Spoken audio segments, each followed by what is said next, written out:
So let's continue with what I promised we would talk about in the last video. We're going to talk about how big was Noah's Ark, how many animals did Noah have to bring on the Ark, and did we find Noah's Ark? Let's go on about this out. He talks about this wooden boat. I'd like everybody to actually do it on the internet into large wooden boats and how big you can get a wooden boat. Look at the technology they had available at the time and decide for yourself whether they could make a boat. So let's continue with what I promised we would talk about in the last video. We're going to talk about how big was Noah's Ark, how many animals did Noah have to bring on the Ark, and did we find Noah's Ark in the mountains of Ararat like the Bible said we would? Yes, we did. The Bible says that the Ark would rest in the mountains of Ararat in the outskirts of Turkey. This is Turkish for Noah's Big Boat. In 1960, they discovered what they thought to be Noah's Ark. In 1978, on the same site, there was an earthquake which exposed ark ribs, or deck timbers. The government there is 100% confident in this being Noah's Ark. They even built a visitor center there. Using radar scans, they found this to be a seagoing, man-made vessel made of complex parts. Its location and size directly matches the biblical account of Noah's Ark. This puppy was nearly 2 football fields long, 515 feet. That is approaching the size of the Titanic. So anyway, let's go on about this out. He talks about this wooden boat. I'd like everybody to actually do some research. You can do it on the internet into large wooden boats and how big you can get a wooden boat. Look at the technology they had available at the time and decide for yourself whether they could make a boat this large. I can tell you that nowadays we couldn't make a wooden boat this large. We've never successfully made a wooden boat this large.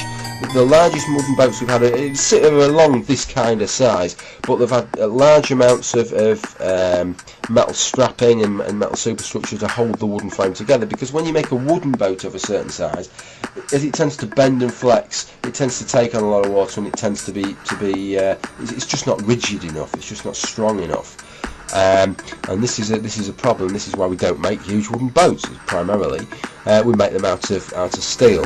Hold it right there, Plum 66. Take a look at this ship, largely hidden from history. This is Columbus's ship.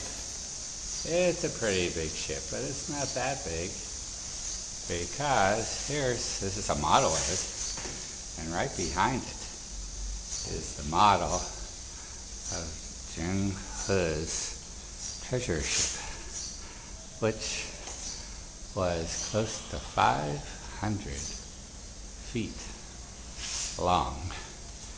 And you can see that Columbus's ship was pretty small compared with it. Isn't that amazing?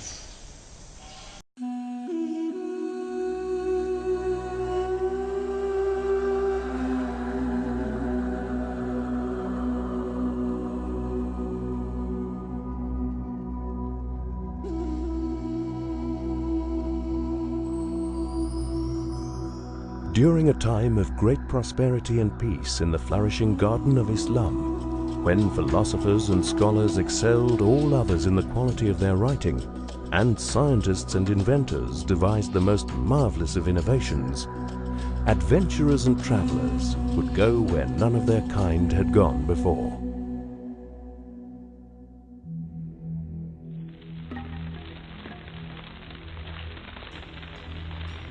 Around the year 1529, Ming Emperor Shizong burnt hundreds of logbooks, the final act in destroying evidence of China's supremacy in naval power. Lost for more than 500 years, accounts of a mighty Chinese armada were rediscovered in Fujian province in the 1930s. Etched on a pillar, they told of gigantic ships laden with gifts for distant kings, from whom the Ming Emperor exacted tribute in return. Between 1405 and 1433, the treasure fleet set out on 7 voyages into the unknown. At the helm of these vast armadas was a 2-meter-tall warrior navigator, the Muslim admiral of the fleet, Zheng He. By the end of his final voyage, his fleet had covered over 50,000 kilometers, having anchored in the most famous ports of the time. From China to India, from the Arabian Sea to the east coast of Africa, Zheng He led his ships further than anyone before.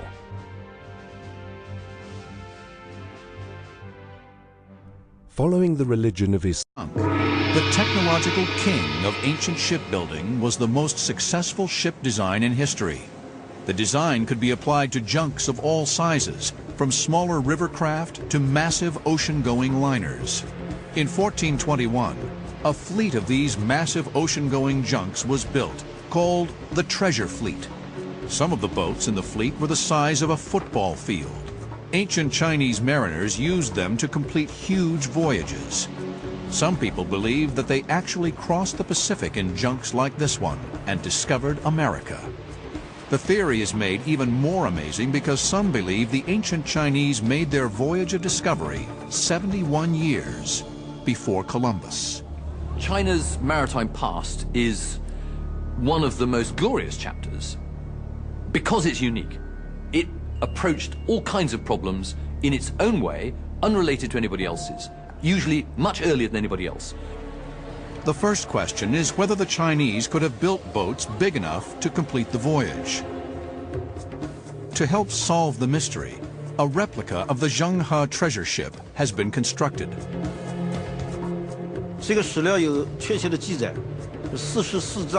Experts have different views on the subject.